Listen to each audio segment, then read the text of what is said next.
নমস্কার। গল্পসঙ্গীত আজকের নিবেদন নরেন্দ্রনাথ মিত্রের লেখা গল্প অপরাধিনী। বেশ ছিলাম আমরা দুটি ভাই বোন, শেষদি আর আমি। শেষদি আমার আপন বোন নয়, মাস্তুতো বোন। কিন্তু সংসারে আপন পর তো শুধু বংশতালিকা মেনে চলে না। ছেলেবেলায় মাকে হারিয়েছি, মনেই পড়ে না তাঁর মুখ। বাবাও বেশি দিন বাঁচেননি। মাসিমা মেসোমশাইয়ের সংসারে বড় হয়েছি। যদিও জ্যাঠা কাকারা আছেন, কিন্তু তাঁরা ঠিক যেন প্রসন্ন মনে আমার দায়িত্ব নিতে চাননি। আমিও 2-4 দিন থেকে তাঁদের কাছ থেকে পালিয়ে এসেছি। তারপর মেসোমশাইও গত হলেন। মাস্তুতো ভাইরা এখানে ওখানে চাকরি বাকরি নিয়ে ছিটকে পড়ল। মাসিমা কখনো বড় ছেলের কাছে থাকেন, কখনো ছোট ছেলের কাছে। শেষদির বড় 2 বোনের বিয়ে হয়ে গেল। ছোটদিও কলেজে পড়তে পড়তে ভালোবেসে নিজের এক সহপাঠীকে বিয়ে করে ফেলল। দাদাদের সংসারে আমি যেন বেমানান, কিছুতেই খাপ খাইয়ে চলতে পারিনি। শেষ পর্যন্ত শেষদি আমাকে ডেকে নিল। আয় তুই আমার কাছে, স্কুলের কাছাকাছি একটা বাসা পেয়েছি, একা তো থাকা যায় না, তুই চলে আয় আমার এখানে। মাসিমাও বললেন, তাই যা, কি দরকার হোটেল মেসে খেয়ে, অনর্থক পয়সাও বেশি যাবে, শরীরও নষ্ট হবে, তার চেয়ে পর্ণার কাছেই থাক গিয়ে, শিবুও তো আছে ওখানে। কলকাতার দক্ষিণ প্রান্তে শেষদির বাসা। শহর তাকে বলা যায় না, খাতির করে শহরতলি বলতে হয়। শিবু আমার সমবয়সী, মাস্তুতো ভাইদের মধ্যে সবচেয়ে ছোট। সেও শেষদির আশ্রয়ে আছে, কলেজে পড়ে, কিন্তু পড়াশোনায় মন নেই। চাকরি বাকরি পেলে এক্ষুনি পড়া ছেড়ে দেয়। আমি শেষদির বাসায় আসবার পর সে বেশি দিন রইল না। ইছাপুর গানশেল ফ্যাক্টরিতে তার চাকরি জুটে গেল। অফিসের কাছাকাছি একটা মেসে গিয়ে উঠল শিবু। রইলাম শেষদি আর আমি। শেষদি স্কুলে যাওয়ার আগে রান্নাবান্না সেরে যায়। আমি তার কাজের যোগান দিই, বাজার করি, রেশন ধরি। ছাত্রছাত্রী যখন থাকে পড়াই, যখন থাকে না অফিসে অফিসে ঘোরাঘুরি করে পায়ের জুতো ক্ষয় করি। ফিরে এসে ক্লান্ত হয়ে বলি, শেষদি, আমার বোধহয় জীবনেও কাজকর্ম হবে না। শেষদি আমাকে আশ্বাস দেয়, জীবন কি এখনই ফুরিয়ে গেল নাকি রে, যখন হবার ঠিক হবে। শেষদির দিকে তাকালে আমার বড় কষ্ট হয়। রোগা শরীর নিয়েও শেষদি দারুণ পরিশ্রম করে। স্কুলে খুব খেটে পড়ায়, ছাত্রীদের টাস্কের খাতা একদিনও ফেলে রাখে না। হীন স্বাস্থ্য নিয়েও সংসারের সব কাজ করে। তাছাড়া পরীক্ষার মরশুম এলে শেষদি অনেক টিউশন পায়। খুব দূরের পাল্লা না হলে সে একটুও হাতছাড়া করে না। টাকার দরকার সংসারে সবারই। আমি বলি, শেষদি, খেটে খেটে শরীরটাকে তুমি যে শেষ করে ফেললে, এত যদি পরিশ্রম করো তোমার অসুখ সারবে কি করে? শেষদি বলে, দূর পাগল, বসে থাকলেই বুঝি শরীর ভালো থাকে? যত রাজ্যের চিন্তা ভাবনা এসে মাথা খারাপ করে দেয়। আমি কাজ নিয়ে থাকলেই সবচেয়ে ভালো থাকি রাজু। শেষদির কাজের অভাব হয় না। যখন কোনো কাজ না থাকে তখনও তার সেলাই আছে, বোনা আছে। আমাদের বাড়ি আর বাউন্ডারি দেয়ালের মাঝখানে যে সরু প্যাসেজটুকু আছে, সেখানে সারি সারি ফুলের টব বসিয়েছে শেষদি। সেই গাছগুলির পরিচর্যা আছে। বিদেশি মরশুমে ফুলের চেয়ে দেশি ফুলের দিকেই শেষদির ঝোঁক। শেষদি বেশি ভালোবাসে সাদা ফুল, জুঁই, বেল, গন্ধরাজ, টগর। সেই ফুলের শোভা দেখে পাশের ঘরে রমা বৌদি বলেন, হাতের গুণ আছে পর্ণার, কি ফুলই না ফুটিয়েছে, এমনি করে করেই ওর বিয়ের ফুলও ফুটবে। শেষদি হেসে বলে, বিয়ের ফুল কি আর টবে ফোটানো যায় বৌদি? সে ফুল কোনোদিনই ফুটবে না। শেষদির কথা কটির মধ্যে এক গভীর নৈরাশ্য ফুটে ওঠে। হাসিতে তা কিছুতেই ঢাকা পড়ে না। আমি জানি শেষদির ভিতরে ভিতরে বিয়ে করার খুব ইচ্ছা। মেসোমশাই থাকতেই সে চেষ্টা হয়েছিল, দাদারাও মাঝে মাঝে চেষ্টা চরিত্র করে দেখেছেন, কিন্তু কারো চেষ্টাই সফল হয়নি। পাত্রপক্ষ এসে দেখে যায়, ঠেসে প্লেট ভর্তি জল খাবার খায়, তারপর তাদের আর কোনো খোঁজ পাওয়া যায় না। কেউ কেউ অবশ্য ভদ্রতা করে দুঃখ জানিয়ে কি মিথ্যা কোনো অজুহাত দিয়ে একখানা পোস্ট কার্ড ছাড়ে। দেখে শুনে শেষদি মহা বিরক্ত হয়ে উঠেছে। নিজেকে সরিয়ে এনেছে মূল পরিবার থেকে। শহরতলির এই ছোট্ট বাসাটুকু যেন তার অজ্ঞাতবাস। কৃতবিদ্য উপার্জনক্ষম যুবকদের উপর মাঝে মাঝে আমার ভারী রাগ হয়। তারা কি দু চোখ মেলে শুধু রূপই দেখে, গুণ যোগ্যতা দেখতে পায় না? যদি পেত, আমার শেষদির মধ্যে তারা কেউ না কেউ নারী রত্নকে আবিষ্কার করত। শেষদি আমাকে একদিন বলল, এই রাজু, তোর তো বোধ হয় এখন হাত খালি, মানে টিউশনি কিছু নেই, করবি একটা টিউশনি? আমি লুব্ধ হয়ে বললাম, তোমার হাত বুঝি উপচে পড়ছে, দাও না একটি টিউশনি আমাকে। শেষদি বলল, দিতে পারি, কিন্তু বড় দুষ্টু আর দুরন্ত মেয়ে, তুই সামলাতে পারবি কিনা তাই ভাবছি।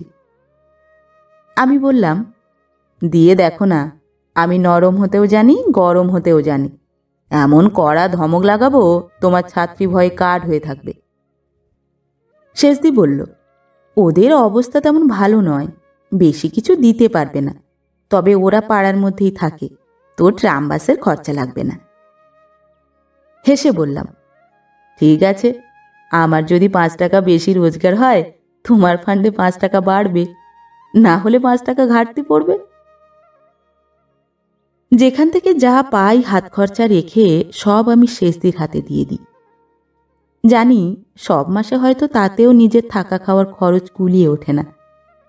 শেষদি আমাকে খুবই ভালোবাসে, তবু আমি তার রোজগারে ভাগ বসাচ্ছি, এ কথা ভাবতে খারাপ লাগে। শেষদি সে কথা বুঝতে পেরে কখনো বকে, কখনো বলে, তোমার দারুণ সেলফ রেসপেক্ট হয়েছে, তাই না রাজু? তারপর শেষদি একদিন তার ছাত্রীকে এনে আমার সামনে হাজির করে দিল। ফ্রক পরা 16-17 বছরের একটি মেয়ে, পিঠের উপর বিনুনি দুলছে, চোখ দুটি দেখলেই মনে হয় চঞ্চল অস্থির, লম্বাটে গড়ন, ফর্সা রং। সুন্দরী বলা যায় না, কিন্তু কেমন একটা আলগা আলগা লাবণ্যে যেন ওর সমস্ত দেহ মাখা হয়ে রয়েছে। দেখেই আমি ওকে চিনে ফেললাম।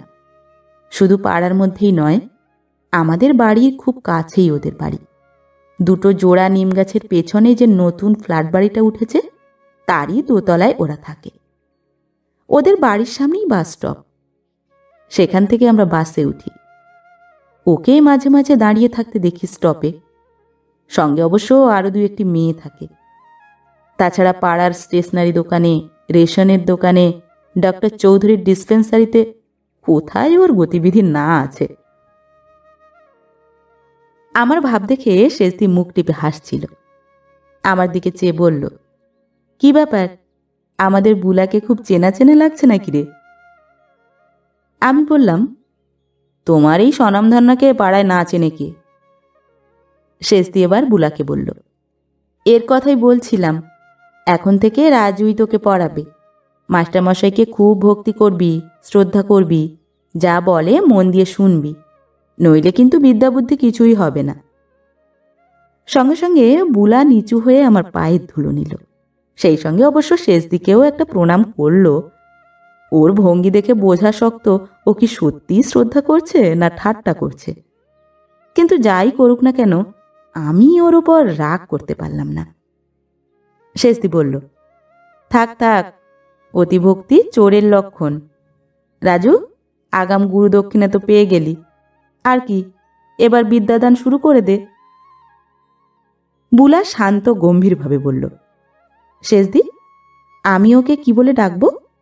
তোমাকে তো তুমি বলি, আর শেষদি বলি। শেষদি হেসে বলল, সে ভাই তুমি তোমার নতুন মাস্টারমশাইয়ের সঙ্গে ঠিক করে নিও, ডাকাডাকির ব্যাপারে আমি কিছু জানি না। কিন্তু কাউকে কিছু বলে দিতে হলো না। সম্বোধনের সমস্যাটা বুলা নিজেই মিটিয়ে নিল। ও প্রথম 2-1 দিন কিছু বলল না, তারপর মীমাংসার ভঙ্গিতে বলল, আপনাকে তাহলে রাঙাদা বলেই ডাকবো। স্যার কি মাস্টারমশাই বলতে আমার হাসি পেয়ে যায়। চেষ্টা করে দেখেছি, কিছুতেই পারি না। আমি গম্ভীরভাবে বললাম, তোমার যা ভালো লাগে তাই বলে ডাকবে, সেটা তো আসল কথা নয়। পড়াশোনার ব্যাপারে আরও সিরিয়াস হওয়া দরকার। ক্লাস 10-এ পড়ছো, এখন থেকে যদি খুব খেটে পড়াশুনো না করো, রেজাল্ট কিছুতেই ভালো হবে না। বুলা প্রতিবাদ করল না, শান্ত নম্রভাবে বলল, নিশ্চয়ই পড়তে তো হবেই। শেষদিও সেই কথা বলে। কিন্তু আমার এই নতুন ছাত্রীটির পড়াশুনোয় মনোযোগ খুব কম, বরং পড়াশুনো ছাড়া আর সব কিছুতেই ওর উৎসাহ আছে। ও আবৃত্তি করতে পারে, গাইতে পারে, ছোট ছোট মেয়েদের নিয়ে দল বাঁধতে পারে, তাদের নিয়ে ফাংশন করে। স্কুলে কোনো অনুষ্ঠান হলে সেখানে ওর ডাক পড়ে। পাড়ার ফাংশনগুলিতেও ওর সক্রিয় ভূমিকা। ও পড়বে কখন? প্রথম প্রথম আমি ওকে ওদের বাড়িতে গিয়েই পড়াতাম, কিন্তু ওর বাবা খুব অসুস্থ হয়ে পড়লেন বলে তার জন্যই আলাদা একখানা ঘরের দরকার হলো। ভদ্রলোক হার্ট ডিজিজের রোগী, ব্লাড প্রেশার আছে, আরও কি সব উপসর্গ রয়েছে। গোলমাল সহ্য করতে পারেন না, তাই বুলা আমাদের বাড়িতেই পড়তে আসে। আমাদেরও ঘরের প্রাচুর্য নেই, নামে মাত্র 2খানা ঘর, আসলে 1.5খানা। আমি ছোট ঘরে যতদূর পারি বড় মন নিয়ে থাকবার চেষ্টা করি। কর্মহীন বেকার জীবনে নানা রকম সুখ স্বপ্ন দেখি। সরু অন্ধকার পথটুকু পার হলে অনতি দূরে একটি উজ্জ্বল ল্যাম্পপোস্ট আমার জন্য অপেক্ষা করে রয়েছে, কল্পনা করে নি। সন্ধ্যাবেলায় বুলার আসার কথা, কিন্তু ও আসে বিকালের দিকে। বইপত্র হাতে নিয়ে এলেও ঠিক যেন পড়তে আসে না। শেষদির হাতের কাজ কেড়ে নেয়, ঘরদোর গুছিয়ে দেয়। সন্ধ্যায় শেষদিরও আলাদা টিউশনি আছে, সেখানে ওকে বেরোতে হয়। তার উদ্যোগ আয়োজনে সাহায্য করে। যখন কোনো কাজ থাকে না, তখন আমাদের পোষা বিড়ালটাকে নিয়ে ও খেলা করে। আমার নিজের কাজকর্ম পড়াশুনো পড়ে থাকে, আমি মাঝে মাঝে ওর খেলা দেখি। কখনো কখনো ওর খেলার সঙ্গীও হই। শেষদি আমার চেয়ে মাত্র 5 বছরের বড়, কিন্তু মাঝে মাঝে মনে হয় ওর যেন বয়সের সীমা সংখ্যা নেই। ভারী গুরুগম্ভীর স্বভাব শেষদির। হয়তো ওই অসুস্থতার জন্য, হয়তো কঠিন পরিশ্রমের জন্য, নাকি ওর অনিশ্চিত ভবিষ্যতের জন্যে, কে জানে। শেষদি বড় বিষণ্ণ, বিমর্ষ, বড় গম্ভীর। আর বুলা ওর স্বভাবের ঠিক বিপরীত। ও যখন আমাদের বাড়িতে আসে, ঠিক যেন একটি চঞ্চল ঝর্ণা আমাদের সমস্ত চিন্তাভাবনাকে ভাসিয়ে নিয়ে যায়। শেষদিও মাঝে মাঝে বুলার উচ্ছলতা প্রাণচাঞ্চল্য চেয়ে চেয়ে দেখে। কোনো কোনো দিন বলে, বেশ আছে মেয়েটি, সারা জীবন অমন খেলা নিয়ে ভুলে থাকতে পারলে বেশ হয়। তারপর একটু হেসে বলে, তুই ওকে খুব ভালোবাসিস তাই না? লজ্জা পাওয়া আমার উচিত নয়, তবু কেন যেন আমি লজ্জিত বোধ করি, যেন আমার একটা গোপন অপরাধ শেষদি ধরে ফেলেছে। কিন্তু মুখে আমি তীব্র প্রতিবাদ করে বলি, কি যে বলো, ওই 1 ফোঁটা মেয়ে। শেষদি বলে, আহা, তুইও বা কোন পাকা চুলদাড়িওয়ালা দাদামশাই এসেছিস? তুইও তো 1 ফোঁটা ছেলে, 21 উতরে সবে 22-এ পড়েছিস। ওরও যেমন ফুটফুটে রং, তোরও তেমনি টুকটুকে চেহারা, বেশ মানায় দুটিতে। আমি প্রতিবাদ করি, কি যে বলো শেষদি, তুমি যদি ওইসব কথা বলো, আমি তোমার ছাত্রীকে পড়াবো না, তা কিন্তু বলে দিচ্ছি। শেষদি বলে, এখন বুঝি আমার ছাত্রী? ছাত্রী তো তোর। কিন্তু তাই বলে ভাই, এখনই কিন্তু ওসব হচ্ছে না। এখন যদি ওসব হয়, সে হবে বাল্য বিবাহ। তোর চাকরি বাকরি হোক, বুলাও পাস টাস করুক, অন্তত গ্র্যাজুয়েট তো ওকে হতেই হবে, নইলে কেউ শিক্ষিতা বলবে না। শেষদির কাছে প্রশ্রয় পেতে পেতে আমারও এবার মুখ খুলে যায়। আমি বলি, শিক্ষিতা হোক আর না হোক, আমার চাকরি বাকরি জুটুক আর না জুটুক, আমি কিন্তু এখনই একটি বালিকাকে বিয়ে করে ফেলবো। তারপর তোমার ঘাড়ে বসে দুজনে মিলে খাবো। তখন বুঝবে মজা, টের পাবে ঠাট্টা তামাশার বিস্ময় পরিণাম। কথায় কথায় আমি একদিন বুলাকেও বললাম, শেষদি কি সব বলে শুনেছ? বুলা বলল, শুনেছি, কিন্তু শেষদি বললেই হলো? আমার বুঝি কোনো পছন্দ অপছন্দ নেই? শেষদির পছন্দ বুঝি তোমার পছন্দ নয়? বুলা আমাকে একটা ভেঙচি কেটে বলল, মোটেই না। আমার বর হবে একজন পীর পয়গম্বর, আর না হয় একজন বীর যোদ্ধা। খুদে এক প্রাইভেট টিউটরকে বিয়ে করতে আমার বয়েই গেছে। তারপর হেসে আমার কাছে এগিয়ে এসে আমার গায়ে গা মিশিয়ে বলে, আমারও একটা প্ল্যান আছে জানো। 2 সপ্তাহ যেতে না যেতেই বুলা আমাকে তুমি বলতে শুরু করেছে। আমি মৃদু আপত্তি করেছিলাম, কিন্তু তা টেকেনি। আপনি বলতে নাকি ওর হাসি পায়। ওর যুক্তি, আমি কত বড় ওর চেয়ে, বড় জোর ইঞ্চি 3-4 2-3 বছরের মধ্যেই ও মাথায় আমার সমান সমান হবে। আমি বলি, আর বিদ্যায়? খুব যে বিদ্যার বড়াই হচ্ছে, আজকাল গ্রাজুয়েট অলিতে গলিতে ডজনে ডজনে মেলে। বুঝতাম যদি ডক্টরেট হতে, কি বিলিতি ডিগ্রি টিগ্রি নিয়ে আসতে পারতে। আমি বলি, সবই আনবো, 2 দিন সবুর করো। সঙ্গে সঙ্গে সুর বদলে যায় বুলার। জানি ইচ্ছে করলে তুমি সবই পারো, সবই পারবে। জানো, আমারও একটা প্ল্যান আছে। আমার মেজদাকে দেখেছ? বললাম, দেখেছি, খুব গুরুগম্ভীর, মেজাজটা বোধহয় একটু কড়া। বুলা বলল, ওসব ওপর ওপর, ভিতরটা খুব নরম। মেডিকেল রিপ্রেজেন্টেটিভ, বাড়িতে থাকতেই পারে না, ঘোরাঘুরির চাকরি। এখন সার্কেলটা হয়েছে উড়িষ্যায়।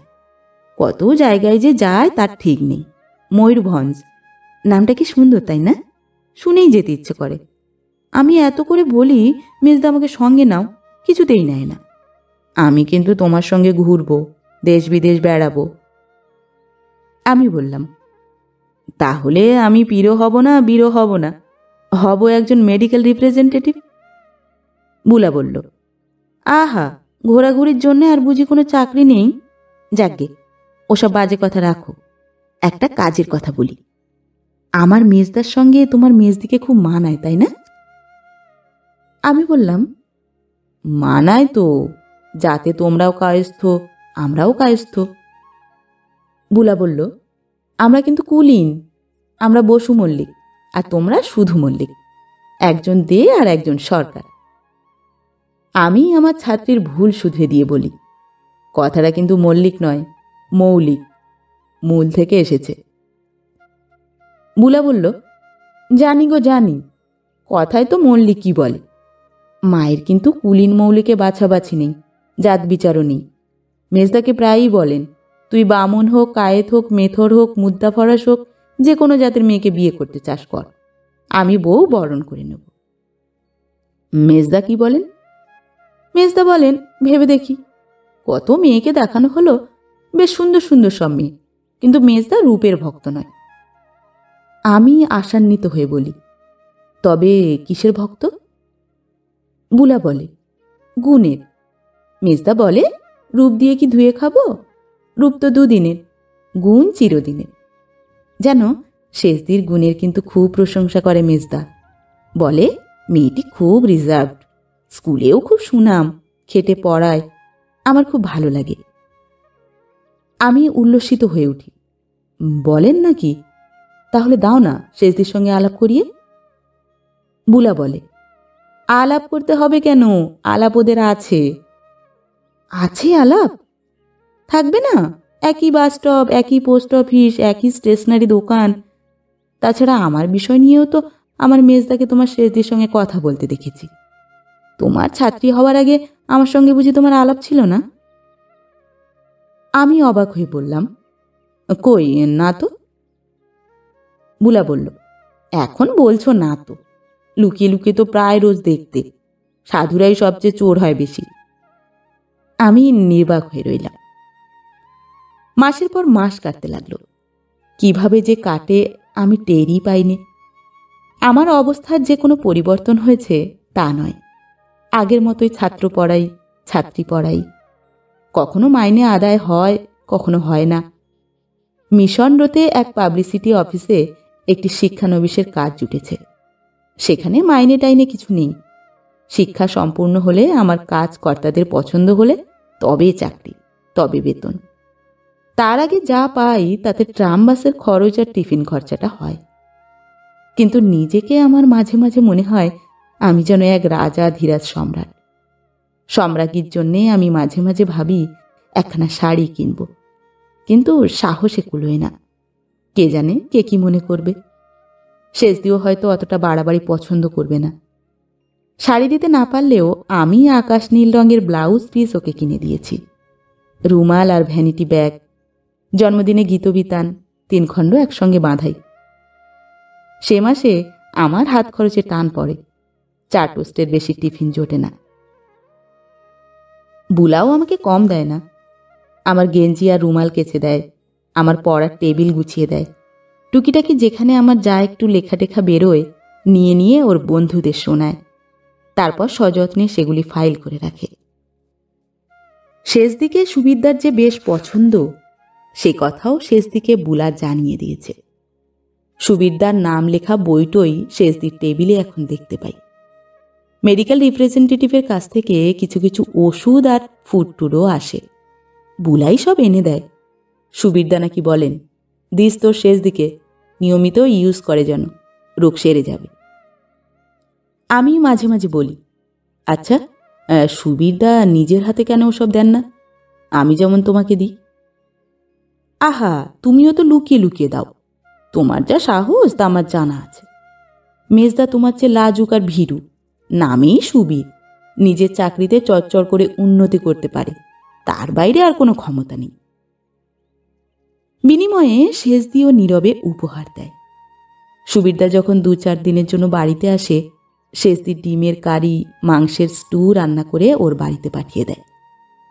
একবার কাউনের পায়েস পাঠিয়েছিল, আর একবার মোহনভোগ আর পাটিসাপটা পিঠে। সুবিরদা খেয়ে খুব তারিফ করেছেন।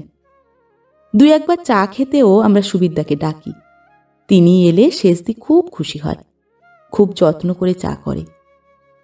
সুবিরদা বেশি কথা টথা বলেন না, বুলার পড়াশোনার কথা জিজ্ঞাসা করেন, শেষদির স্বাস্থ্যের কথা শুনতে চান, তারপর যাই কাজ আছে বলে হঠাৎ উঠে পড়েন। আমি ভাবি মানুষটা যে লাজুক তাতে কোনো সন্দেহ নেই। এমন মুখচোরা লোক কি করে ওদের কোম্পানির ওষুধের মাহাত্ম্য জাহির করে বেড়ান ভেবে অবাক হতে হয়। তবে আমার বন্ধুদের মধ্যেও এরকমের মানুষ আছে। কাউকে কাউকে এমনও দেখেছি যারা মেয়েদের সামনে খুব শাই, আবার এমনও দেখেছি যারা মেয়েদের সঙ্গেই শুধু কথা বলতে পারে, পুরুষদের কাছে বোবা, না হয় তোতলা।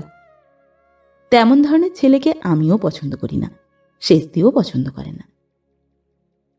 শুনেছি 2-1খানা চিঠিও মাঝে মাঝে শেষদির নামে আসে, বেশিরভাগই হাত চিঠি। সুবিরদা বুলাকে যেসব চিঠিপত্র লেখেন তার মধ্যেই শেষদির চিঠিপত্র ভরে দেন। সে চিঠি আমি দেখিনি, তবে শুনেছি সে চিঠি খুব ছোট আর ভদ্রতা সৌজন্যে ভরা। তবু চিঠি তো, মেয়ের কাছে লেখা পুরুষের চিঠি।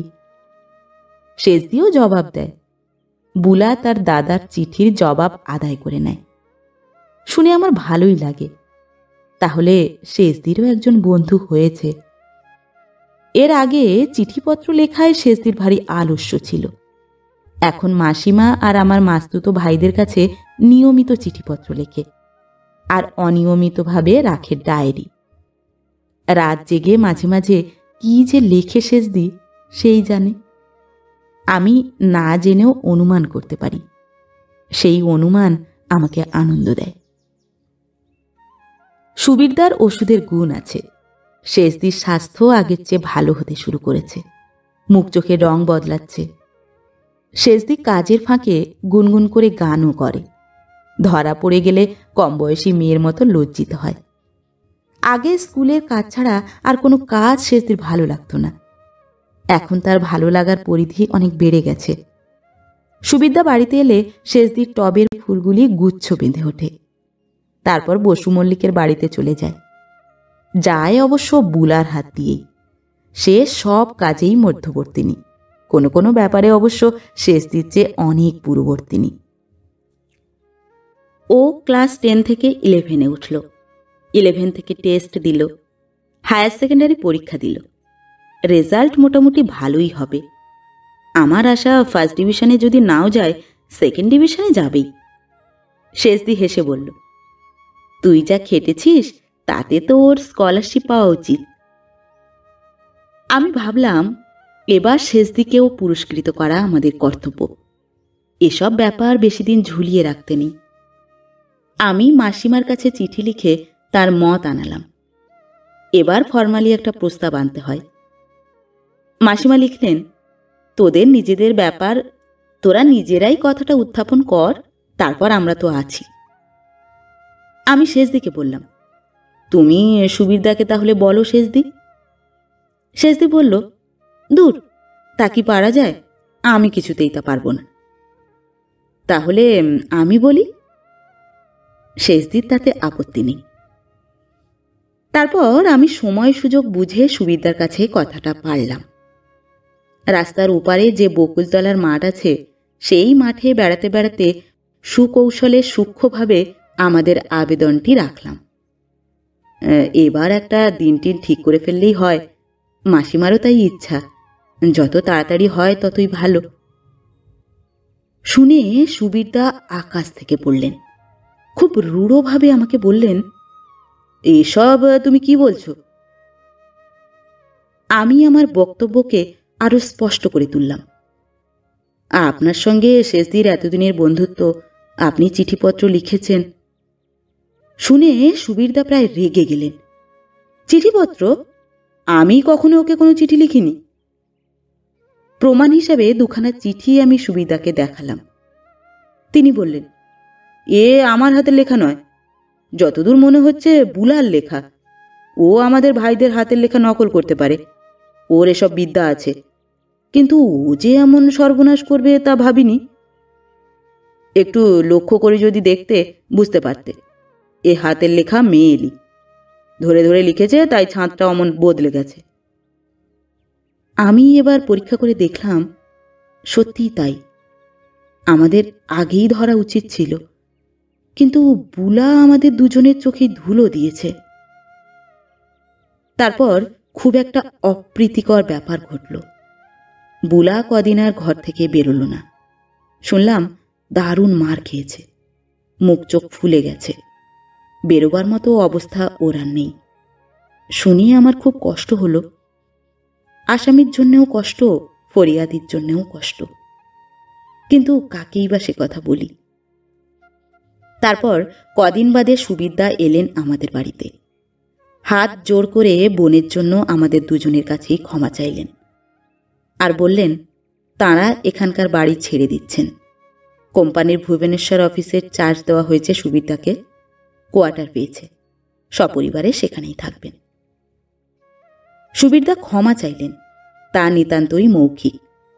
তার মেজাজ আর মুখের ভাষা আমার কাছে খুব অকরুণ মনে হলো। তিনি শেষদির সঙ্গে ভালো করে একটা কথা পর্যন্ত বললেন না, যেন এসব কাণ্ড কারখানার মধ্যে আমরাও আছি, আমরাই যেন সব ব্যাপারটার জন্য দায়ী।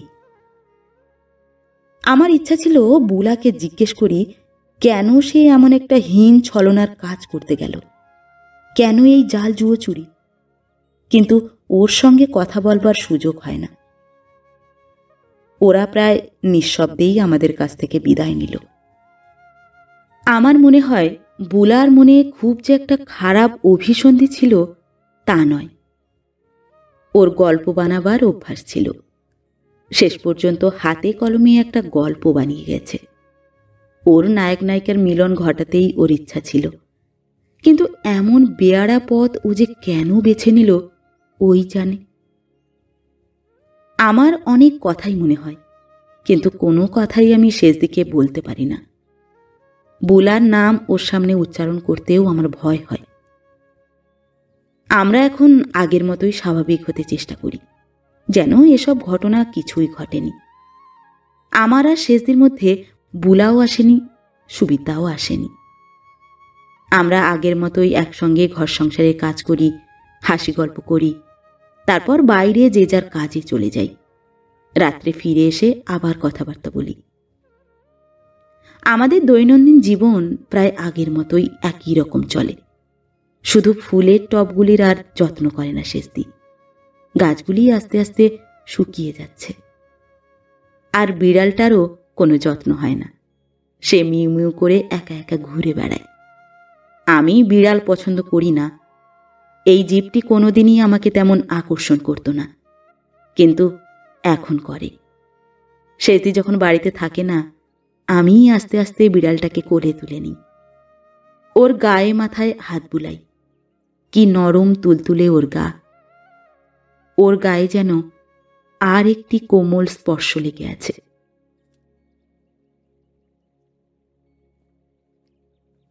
নমস্কার। পরবর্তী গল্প নিয়ে খুব শিগগির ফিরে আসছি। ততক্ষণ সবাই ভালো থাকবেন, সুস্থ থাকবেন।